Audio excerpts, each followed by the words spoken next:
a passionate instigator and dynamic problem solver. Dr. Kevin Ross Emery, the host of the Dr. Kevin Radio Show, will be taking you outside the box, behind the curtain, and identifying the load of BS we are fed every day. And now, Dr. Kevin. Hello, hello, hello. Indeed. Welcome to the Dr. Kevin Show here on OMTimes, where we're changing the world. Wait for it. One ohm at a time. And tonight we're doing a special end of the month show that we're going to do 4 times this year. We're going to be doing a version of this show on the last Thursday of the month on a month that has 5 Thursdays. So there are 4 of those in 2021, and those are going to be Power of Poetry shows. For those of you that have been a longtime fan of Dr. Kevin, the Dr. Kevin Show, you have seen us do this in the past, and that we will bring on poets. I share my poetry, they share their poetry, and you get to call in and share your poetry, listener. And you would do so at 202-570-7057. That's 202-570-7057. And as we do that, if you would prefer to not necessarily read your own poem, but you'd like to hear your own poem read on air, you can be going to Facebook, My Dr. Kevin, and you can send me your poem. I will be monitoring My Dr. Kevin, and if a poem comes in, then I will be sharing it on air. Again, you can sit back and relax. We did have a change today of the poets, but before we do any of that, and even bring the poets on, tonight's special host, because I'm one of the poets, is Lori Powers Otto. Lori, welcome. Thanks, Dr. Kevin. I'm excited to hear you guys read your poems. I've been waiting all week for this. Oh, well, good. You know, Lori, I'm not exactly sure. How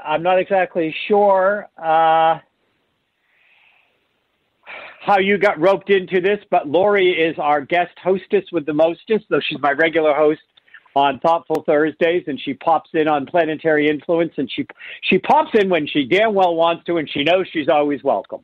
Right, Lori? Thank you. Yes, I do, and thank you. I do appreciate the standing offer. It's a lot of fun.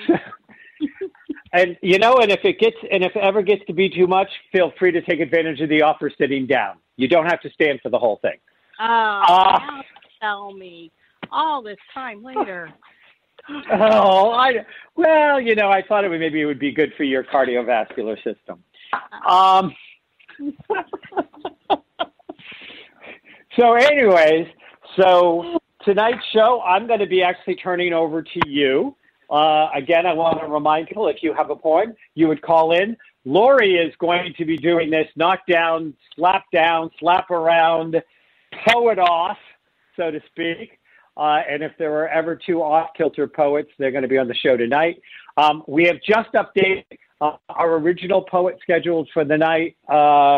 Had a personal emergency and couldn't come, and we were very lucky to have somebody step up into their plate. I'm going to let Lori introduce that person in just a minute.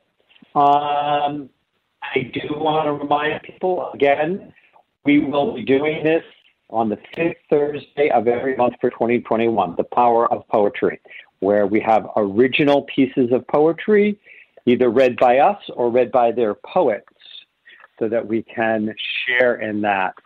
Lori, would you like to introduce tonight's 2 poets? It would be my great honor. As Dr. Kevin has said, he is going to be one of our poets this evening. But our second poet is a friend of ours, someone we like very, very much, and we're so excited to have her on the show, Lee Guerrette. Lee, welcome. Hi, how are you? I'm wonderful. We finally get to talk. We keep trying. Yeah, indeed. All we do is text. Yeah. Right. So, you got some original poetry for this evening, and I know Dr. Kevin does as well. Yeah. Lee? Yes, dear. Lee, could you share a little bit of your poet history for us? I mean, have you been writing a long time? Blah, blah, blah, blah. Just kind of let our listeners know who you are. Okay. So I first wrote poetry as a besotted teenager, right? And I saved it all, and I thought that it was just fabulous, and I would look back at it when I was 80, and I looked back at it recently. I'm 71, and it was just awful. I threw it out. I couldn't stand it. It was just so moon, June, rosy, prune, blah, blah, blah. It was just the worst. And so I grew up. I became actually a reading specialist and teacher and reading teacher. And so I'm a word person. And in fact, that's the part of my brain that works. The math part doesn't work probably at all. But I did start going on retreats. And on my retreats, there was a lot of reflective time and meditation time. And I began writing poetry about the metaphysical and God. And for me, it's always a knockout punch when I go outside.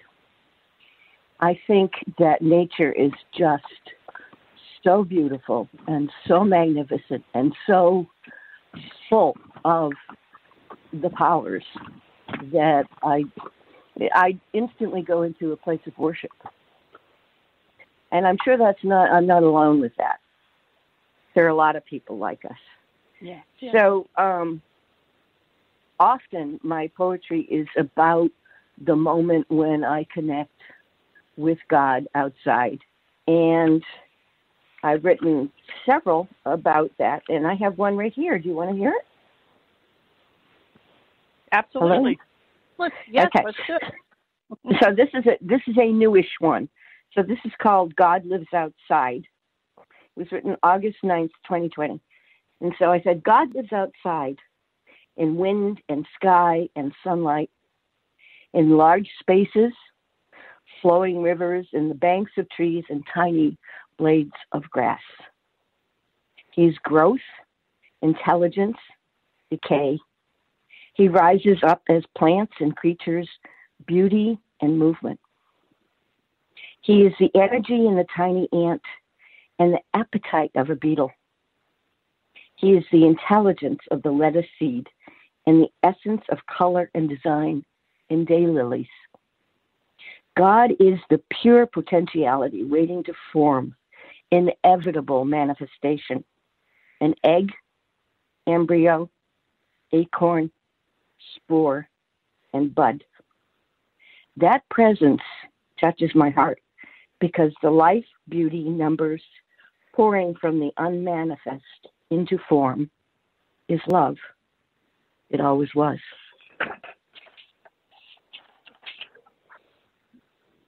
Hello. Oh, that'd be wonderful. Wonderful. Thank you. Wow. Yeah. I love that. I love everything about that. And I couldn't agree more. What do you Dr. Kevin, you want to chime in? Yeah. Yep. I had my phone on mute because I was moving around and I didn't want to make any noise in the background while she was reading. And it's so easy to have noise in your background and it will interfere with the beauty of somebody reading a poem. So, I really like that. Obviously, it spoke to me. I've got just enough drops of paganism in my wild, woolly way of being spiritual. That it certainly spoke to me, and it was quite beautiful. Thank you for sharing that. You know, and it. Go ahead. Go ahead. Yeah, no, you go ahead. No, I was just going to say. So it is a. It's interesting because I loved how you talked about, you know, you went back and you read all of this stuff, and it had the moons and the Junes and the stuff like this. And one of the collections that I put out last year, because I've got several collections of poetry available on Amazon, just in case anyone's curious. And the one I put out last year was actually Angst, Drama Queens, and Victimhood, a collection of love poetry. Right. Because I feel like that, you know, every part of my journey was a reflection of me at that point, and also is somebody else's reflection for them now. Mm-hmm. Yeah. You know, like for some people, they're still there. Yep. Yeah. And it's normal. It's all normal. Like that's what people do. So, you know, so I think that, you know, some of my, you know, there'll be people that will read something out of Angst, Drama Queens, and Victimhood, and it will speak to them, and they're like, oh, that touches me, because that's where they are. Mm-hmm. So, right. So anyways, so I want to thank you for sharing that, and I have 3 more if you want them. They're not long. Well, usually what we do is like you read one, I read one, and then we'll see if any call-ins want to read any, and then we'll just keep going.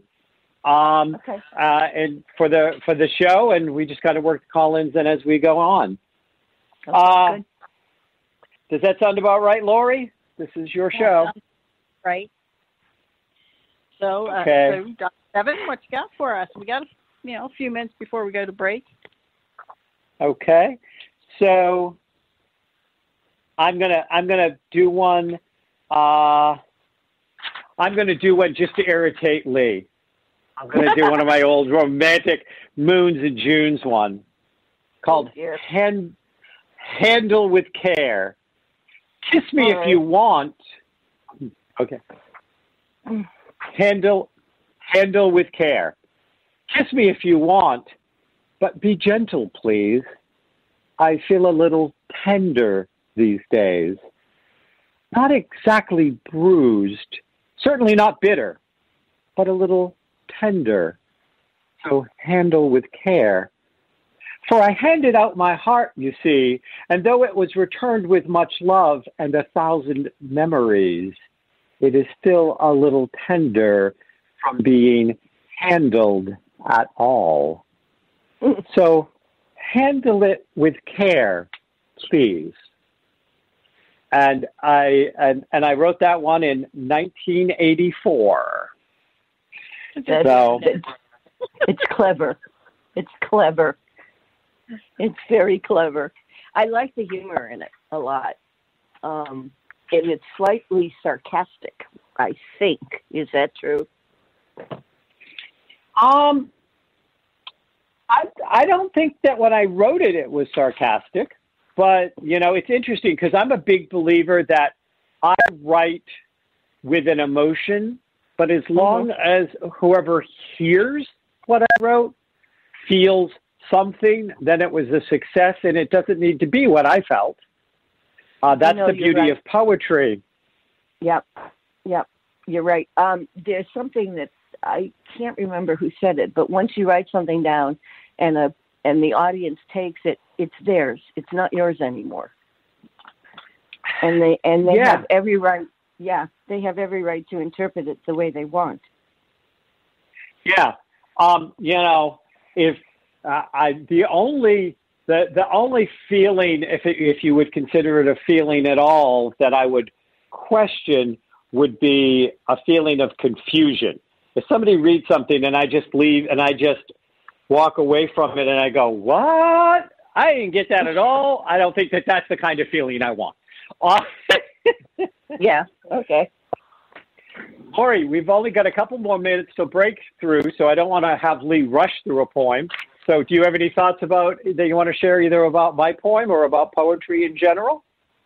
Well, I think what both of you were saying is so important because it is true. When you write something, you're writing from your perspective, but that isn't how others are going to receive it. And the beauty of writing poetry is that however they receive it is exactly right for them. And and your poems resonate with people because they're taking what they need from it. And like Kevin, Dr. Kevin, your poem, it shows that you can, you can have your heart broken, but you can still love again. You just maybe a little more cautious the next time around, or a little more thoughtful, I guess is a better word.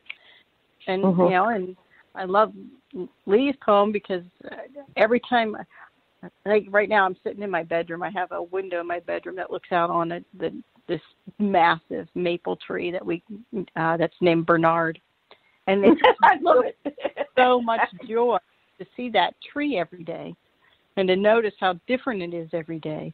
And I appreciate that because, as Lee said, it's God in motion. It's God living right there that I can see every moment of every day. So I thought both of your poems, while very different, were very beautiful, and they both touched me in very different and unique ways. So thank you both for that. I appreciate it. You're welcome. You're welcome. And one of the things is that, like, handle with care, it doesn't make the person like, I'm not broken, I'm not falling apart because a relationship ended, but I'm just a little tender. Like, right. You can still say, I know that this relationship wasn't good for me, or I know that I don't necessarily want to pursue it anymore, or maybe they didn't, but we still need that little healing phase because, sometimes people just have to be in a relationship and they just run from relationship to relationship because they can't be alone. Yeah. And, and that's not a good place to be, is the unable to be by yourself. I understand it. I mean, I get it, but it's still, I really like being alone when I have a chance, which isn't that often. Anyway, but yeah, you're right. I think filling the void.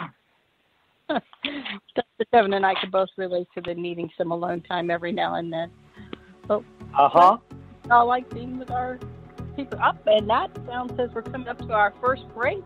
So we invite you to join us again after the break for Power of Poetry on the Dr. Kevin Show.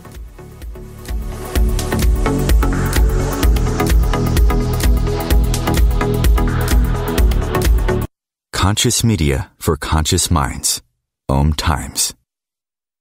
Have you ever wondered how to change your love paradigm? The secret key is finding a love partnership, not just a regular connection. How do you find these? Through conscious relationships. Ascending Hearts Dating is a dating site for people like you that believes in second chances and a different type of spiritual connection. Try Ascending Hearts for free today at ascendinghearts.com and change your love paradigm. Ascending Hearts, the premier dating community for the spiritually awake. Hello, I'm Sandy Sedgbeer, host of OMTimes magazine's flagship radio show, What is Going On? My passion is sifting through information, research, and innovations from new thought teachers, speakers, and researchers pushing back the boundaries of what we know about life, energy, metaphysics, and the universe. I love shifting perceptions about who we are, why we're here, and how quickly impossible becomes normal when we open our minds, expand our awareness, and accept that the only limits that exist are those we place upon ourselves. So if you're the kind of forward-thinking, eager investigator of what lies beyond the current reality that most perceive, why not make a date to come play with me in the field of possibilities at 4 p.m. Pacific Time, 7 p.m. Eastern Time every Thursday, and together we can discover what's really going on. Coping-19, brought to you by CDC and the Ad Council. If you're feeling increasingly lonely right now, you're not alone. It's totally normal. Even though we may not be able to get together in person, connecting virtually with friends and family still gives you a chance to interact with people and may help raise your spirits. Join a virtual book club, set up group text chats, or online video coffee breaks with coworkers. Find more self-care and coping tips at coping-19.org.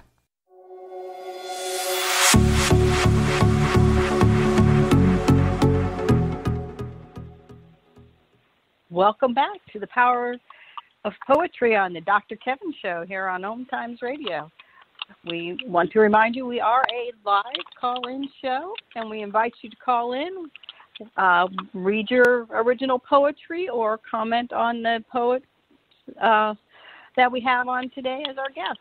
The number is 202-570-7057. Again, we invite you to call in, and welcome back, Lee and Dr. Kevin. And Lee, I think we are ready to hear another poem from you. Okay. So I have a thing about time. I think time is a very interesting phenomena, and there's so much to it and so many ways to understand it. So I wrote this little poem, and first of all, I have to set up the visual here. So some people see time as God is in the center of a vortex, and he's the beginning of time and space. We're getting really abstract here. And our present time is like a wagon wheel rim going around this central vortex. But there's another way to look at it, and some people say that God is huge, a huge conscious being rippling out across the 7 super universes, and our own universe is like an eyelash in this being. So, and then everything is contained within it. So my poem is about how time works. So how does time begin? If God is in the center, then, from stillness, a circle is the outer edge of real, of a sequence of events beginning when? But if inside this vast, unfathomable consciousness, life is seen as going on within, then time is life from both the inside out and outside in.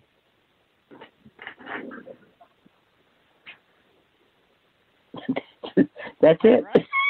Wow. That was incredibly deep. And I like it. Very nice. Now, what inspired you to write this? Well, it was a consideration of how time works. Nice. You know, Very we really we have a lot of ways to think about it, and no one knows for sure, I don't think. But that was 2 ways, and so it became a joke. It became a joke to me that you could look at it one way and then look at it the other way too. Right. Because, I think it was one of those let's play with your reality and boggle your mind just a little bit. I like that. Yeah, it is. It is. What good is a mind if you don't shake it up? Yeah. And if you don't consider your options, right? You have to go where. But the thing, actual understanding, they say the mind cannot go there. I mean, actually understanding life and all of those things about it, your mind can't think it. Your heart can somehow know it, but I don't think your mind can go there. Interesting. Gives you something to think about, doesn't it? But, yeah, I don't know. So, Dr. Kevin, do you have another poem for us this evening? Oh, there's no shortage, trust me. How many poems do you have? I've got 4 poetry books that are out published on Amazon.com, and I think I'm going to have two or three more come out this year, and I haven't even touched the top layer of what I've written. But then again, I've been writing since the 70s. So this is called Sunrise, My Old Friend.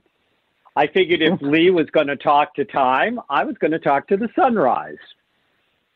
How does that sound? Very nice. I watched the sun rise today, breaking through the foggy New Orleans sky.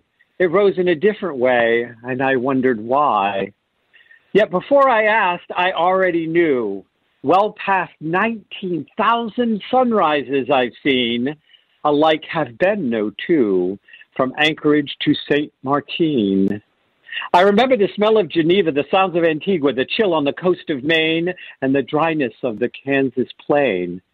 Each one unique, yet the same, always as different as I am, so I can't complain. I would like to think that at least the sun is the same, with billions of sunrises under its mane, and man comes and goes in no more than a blink. But I know that's not true. The sun's getting older, just a little slower than me and you. But I see a different sun rising in a different sky, because I look each day with a different eye. But I do not look, and that is the difference between you and I. I'm sorry, but I do look, and that is the difference between you and I. For it is rising is just another marker, a marker of time. To me, it rises as a harker of all the potential of mine. Potential yet to be fulfilled, potential that cannot be stilled, potential that in 20,000 sunrises more will have barely touched all the potential I have left to explore. Each day with my heart rising like the sun, looks for the new things to love and deeper ways to love everyone. So welcome, old friend, here today in New Orleans. But whether here or on a moor, I look forward to us meeting 40,000 times more. I like it. I like your descriptions. They're very juicy, and the repetitive pattern and the sort of ordinariness of looking at the sun every day, and then how actually that's important.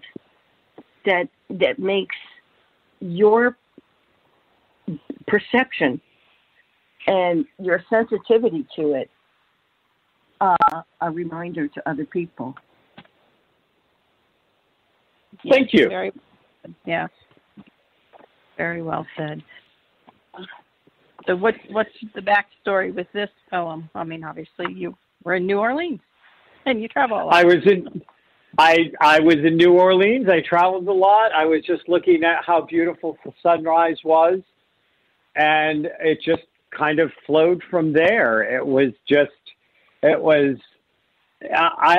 just having some introspective moments. I mean, I wrote it in 2013, and I was in the middle of doing a lot of traveling, and I think I was getting a little tired of the traveling, and I wanted to be traveling a little less.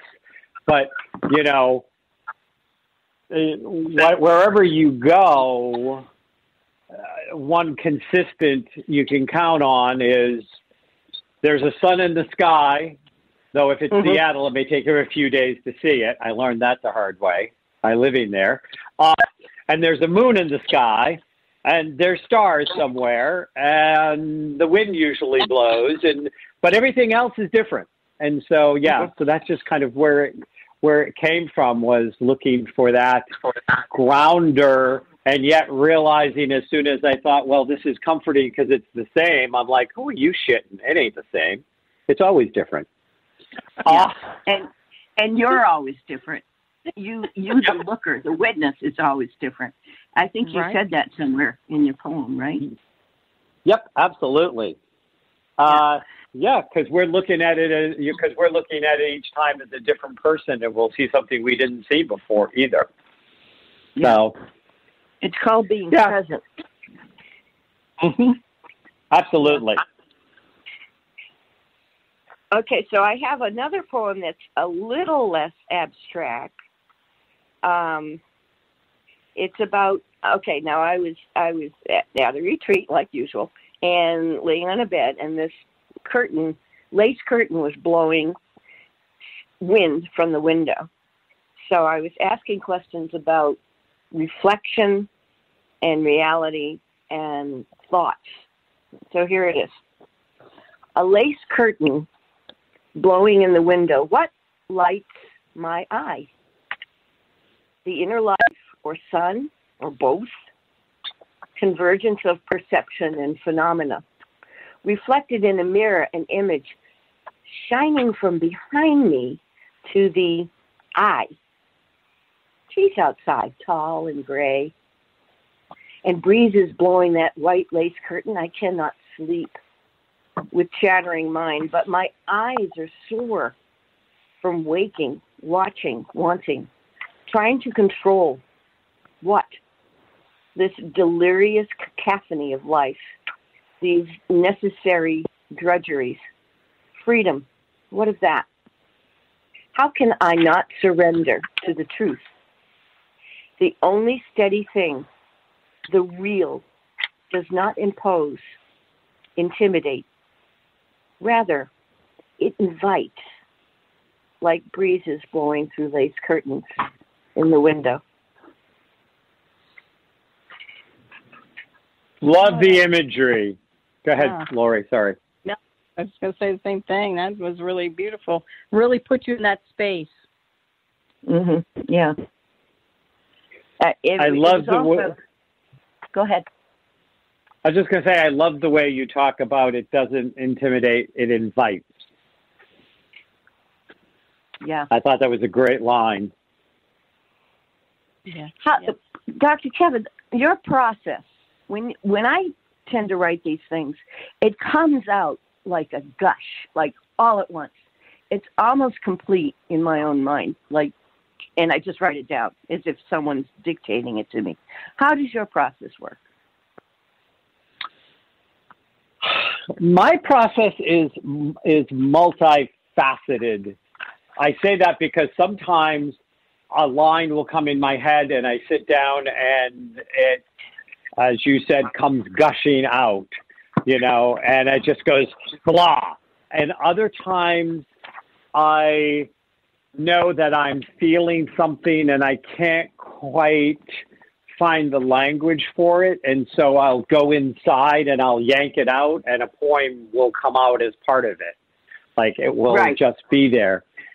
Sometimes I've written poems.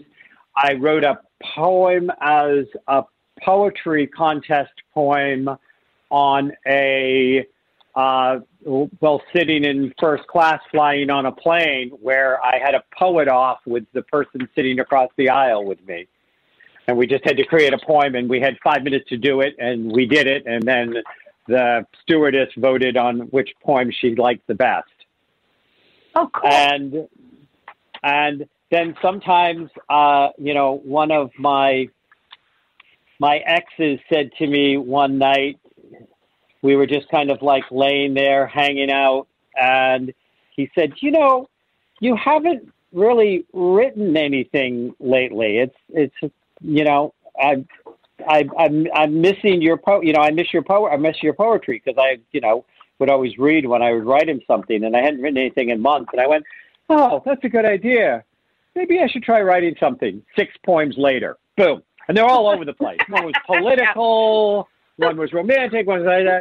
So it's this really organic process of letting it kind of come out and however it wants to come out, and it comes out differently every time, really, actually. And then sometimes I think it starts as a poem and it turns into a song because I start hearing music in my head. So now I'm writing a song instead of a poem.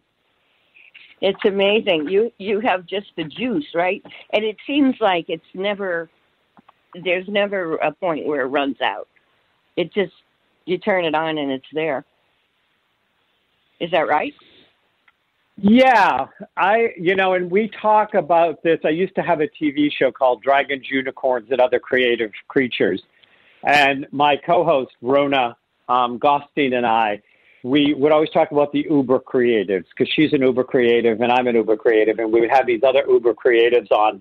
And whatever they came on the show to talk about, if I poked a little or she poked a little, there'd be the 10 other creative things they do. It's like, I think that some people, literally, it's like an addiction. They cannot stop being creative, whether it's how they make up how they cook a dinner, how they choose to arrange their pots and pans, whether they write poetry, I'm really excited that this year I've got a collection of poetry coming out later in the year that I actually painted the cover, did a painting that's going to be used as the cover for the book of poetry. So, oh, cool! I'm as excited about the fact that I got to use my art studio and do a painting that then my poetry is going to have my artwork on the front cover. So, like, that just does it for me. It just goes, oh.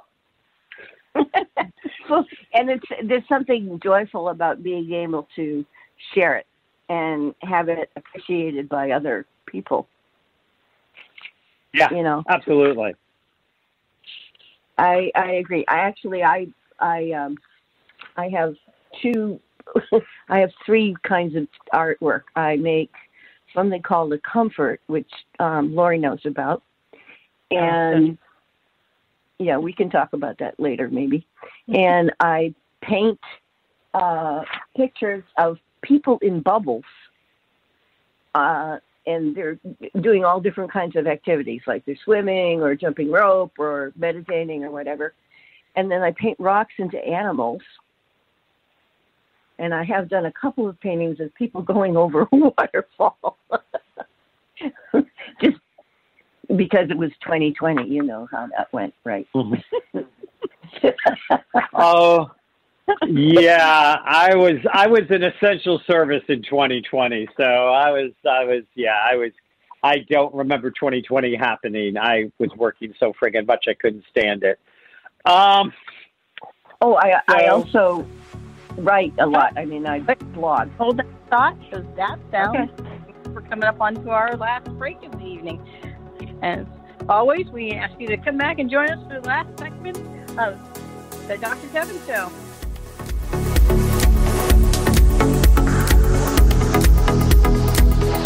The Real Conscious Connection. OMTimes Radio. IOM FM. The number one reason girls drop out of school in sub-Saharan Africa is lack of access to feminine hygiene products. The Pads for Schoolgirls Project, an outreach of Humanity Healing International, is changing this paradigm by setting up sewing programs at schools, teaching girls a vocational skill, while producing the reusable pads that help keep them attending classes. The girls pay it forward by making and giving pad kits to other girls in need. To learn more, visit humanityhealing.org. Humanity Healing is where your heart is. Vox Novus, the new voice. Vox Novus, the new dimension. Vox Novus, thought and movement leaders who will share from their experience and offer tools to help us navigate our rapidly changing world. My name is Victor Furman. Join me every Thursday at 8 p.m. Eastern on OMTimes Radio for Vox Novus, the new voice. If I could be you. And you could be me? For just 1 hour. If you could find a way. To get inside each other's mind. Walk a mile in my shoes. Walk a mile in my shoes. Walk a mile in my shoes. We've all felt left out. And for some, that feeling lasts more than a moment. We can change that. Learn how at belongingbeginswithus.org. Brought to you by the Ad Council. Walk a mile in my shoes.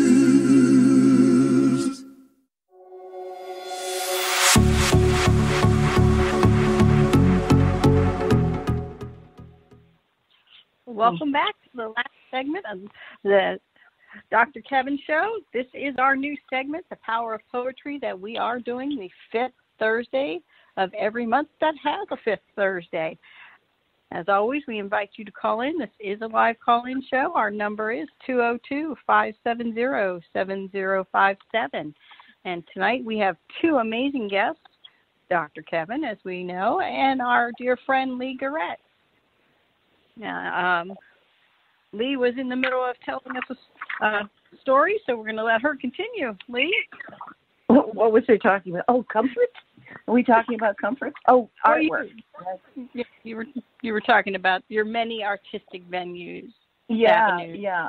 The comforts are beaded art, and it's funny how things. Dr. Kim was talking about how art develops, and what I was doing, I had learned how to crochet. So I started crocheting this thing, and it got longer and longer and longer. And pretty soon it became a giant anaconda. And it was like all these stripes, like a green stripe, then yellow stripe, then a black stripe. And then I said, well, this is cool. I'll stuff it, and I'll put buttons on the anaconda, and then I'll sew it so I can wash the stuffing if it gets dirty. So we went out, we got some wooden beads. And I sat down one day, and they were on the kitchen table, and they were supposed to be buttons. And I started to put them together as like a rosy bead or a worry bead thing. And then I thought, that's pretty cool. I kind of like that. So then it was like serendipity. I said, wait a minute, I think I can do something with this. And we bought more beads, and they became more fancy, and they got tassels, and they got fancy little enders, and were glittery and matched and all kinds of different shapes and colors. And it became, people would look at them and they'd run over. I was selling them at a craft fair, and they would say, oh, those are beautiful. And they'd pick them up and hold them, and they would have a favorite. They always had a favorite. So what happened, what started as a giant anaconda, which is finished and in the apartment right now, was the inspiration for another kind of art, which I thought was pretty cool. It just, one thing, it unfolds. I think creativity unfolds. As you do something, you learn about the materials, and you can see a direction that might be completely different. And that's what happened. I agree. I think I hear so many people say, well, I'm not creative, but everybody has something they can be creative at. For sure. Poetry. But once you start something, anything, it doesn't even matter what it is, really. If you start just trying to cook a little fancier, whatever, it will evolve into something else. You'll start to look at things differently with a more creative eye. And just as you're inspired going out in the morning and seeing nature, and Dr. Kevin was inspired by the sunrises. I mean, these are beautiful, beautiful gifts. And the more you employ them or enjoy them, the more things you'll get to enjoy. I hope that makes sense. I hope that came out right. Yeah, well, it's a what do you call it? It's a muscle. It's an emotional muscle that you develop over time, and that you can. I think you have to kind of let go of who you were yesterday in order to become who you are today. Of course, of course. And the one of the things I've been working with, there's a whole lot of Dharma stuff that people work on, little practices. And people were working on gratitude and friends like that. And I was working on forgiveness. Because if you get yourself tied to a past event where you were wronged or hurt or whatever, you're stuck. That energy is stuck there. And it's not good, because you should be using that energy to do something new, to produce something, to engage right now. Yes. Yeah. And I know you know what I'm talking about. Oh, I do. I don't suppose you have a poem that correlates to this. I do. I'm looking for it. Well, while she looks for it, I think I'm up. Yes.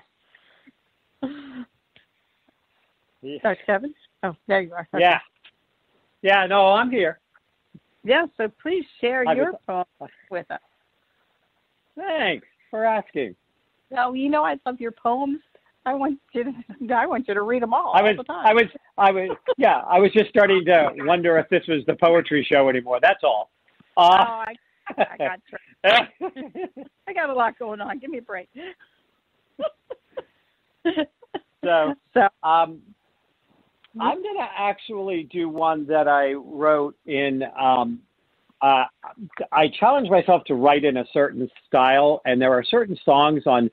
You hear them a lot on Broadway and Broadway musicals, and they're called patter songs. They just go really fast, and it's almost hard to take the words in. But but that's part of like the entertainment of it is to do it. So I tried writing this. I'm going to do it just as fast as I can because that's supposed to be part of the poem. That's part of the energy of the poem. And it's called Short Supply, and I wrote it in 1992. So, big breath, wish me luck. More, I want more. Less is more, I want less. Less, I want more. Not things, not at least all things. Some things that got me the more I want. Time, I want more me time. And tools to work with, not toys to play with. I had more things, traded them for more time, more peace of mind. Now time and things are in short supply. The only thing that there is plenty of is me, and perhaps even that is in short supply. Huh. Oh, I like it. Yeah. That's fun. That's a fun thing. Right? It's quick but powerful. I really like it. I think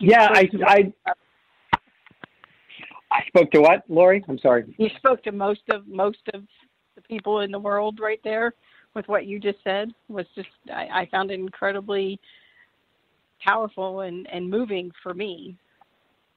So thank you. Oh, well, you're welcome. It's I purposely will try to write like a thin crane, a haiku. I'll take a style, a certain like somewhere in iambic pentameter, but I'll try to take different styles of poems and specifically just try to write at least one or two or sometimes more poems into it until I feel like that's a style I could always choose to write in. It's part of developing that my poetry muscle, so to speak. Right. That's a great idea. I guess most people don't really understand the difference between the different types of poetry. You know, there's different styles, and a lot of people don't realize that. Oh, there's haiku and iambic pentameter and stuff like that. And right. verse. Yeah. But very nice. Hey, well. So did you find your poem, Lee? I did not. I'm looking though. I'm looking as hard as I can. It was about asking for forgiveness for everything I ever did that was ever wrong, intentionally or unintentionally. It's really an intense poem. It came up during a New Year's, you know how we do a New Year's cleansing, right? And it just burst out one day, and if I can find it, I'll send it to you.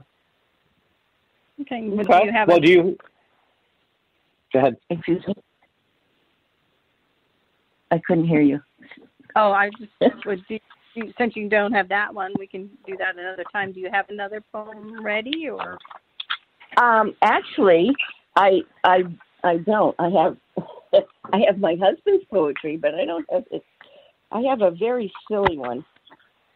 And we like silly. Oh, you won't want it. I don't think you're going to like that one. I haven't got the ending on it. I lost my page.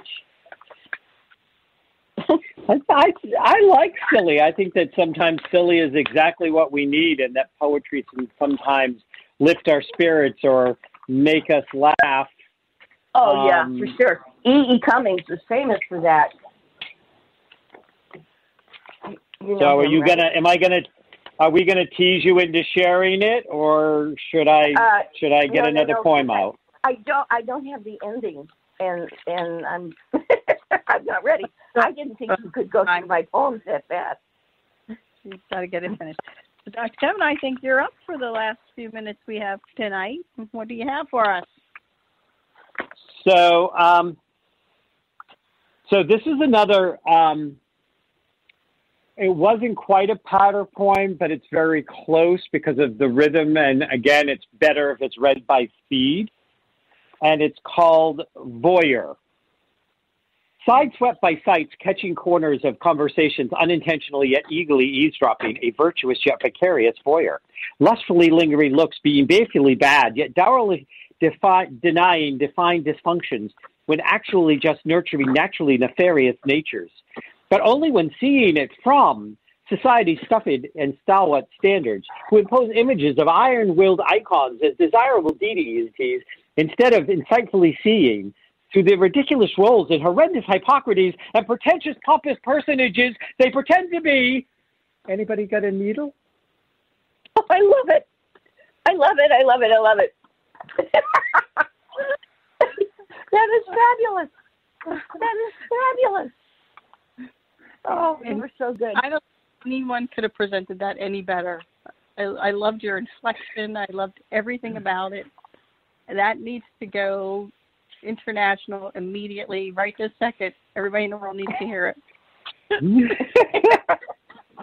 Right. Absolutely. Well, I do put out pretty much every week. Every now and then we skip a week. But every week, if you are on my mailing list or follow me on my YouTube channel, and you can find my YouTube channel at My Dr. Kevin, or you can go to My Dr. Kevin website and sign up for my mailing list. I put out a weekly poetry corner where I am videotaped reading one of my poems. I know that you've seen a lot of them, or at least you say you like them, so I'm assuming you read them, watched them. Yeah.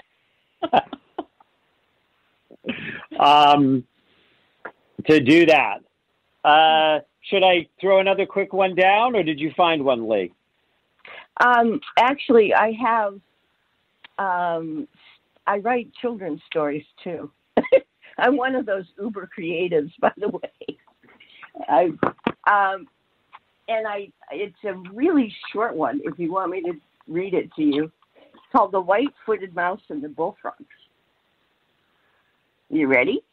Is that okay? Yeah, I mean, we only have a few minutes left, Sure. So if you think we can get it so here it goes. It's just a 2-pager. Bullfrogs, they say, are particular, if not downright peculiar. A bullfrog's idea of a party is to sit on a slimy, wet rock and make statements about the conditions of their swamp. In this forest, the bullfrogs were no different, having claimed a nice section of the river that bent around a rocky curve and puddled up in the deep woods. This part of the river flowed slowly, enough for lily pads, reeds, and mosquitoes to thrive. Now, near this bend in the river, there lived a white-footed mouse who wanted to cross the river to the other side, where she had spotted wild blueberry bushes. What a feast that would be, she thought. And since the bullfrogs were water watchers and didn't eat mice, she could get the latest information on the conditions of the river from them. So early, one cold spring morning, she skipped over to the edge of the water and called out, "Bullfrogs, bullfrogs, how does the river run?" And the bullfrogs called back, "Too deep, too deep, too deep, too deep." Disappointed, the white-footed mouse crept away and snuggled down in her burrow. After she waited a week or two, the earth was getting a bit softer. The last bit of snow was melting. The river had a dark black look near the shore, and thousands of golden maple leaves covered the bottom. So the white-footed mouse went to the bend in the river and called out, "Bullfrogs, bullfrogs, how does the river run?" And the bullfrogs called back, "Too wide, too wide, too wide, White-footed Mouse was sad. She went back to sleep in her nest. All that week it poured. The rain drenched every bit of forest. The plush green moss grew and smelled like green melon. The earth was so soggy that the brown words came up to the surface, and the velvety gray mold shivered near her gnarled roots of a tree. The river had white ripples and splashed over the rocks. The white-footed mouse went back to the bullfrogs and called out, "Bullfrogs, bullfrogs, how does the river run?" And the bullfrogs called back, "Too rapid, too rapid, too rapid, too rapid." Thought the white-footed mouse. That would be dangerous. I might get swept down the river and drown. While the white-footed mouse was miserable, this time she stayed away a long time. Spring passed, flowers bloomed, the buds of fruits and nuts formed in the trees. The white-footed mouse went to the bend in the river and again called, "How does the river run?"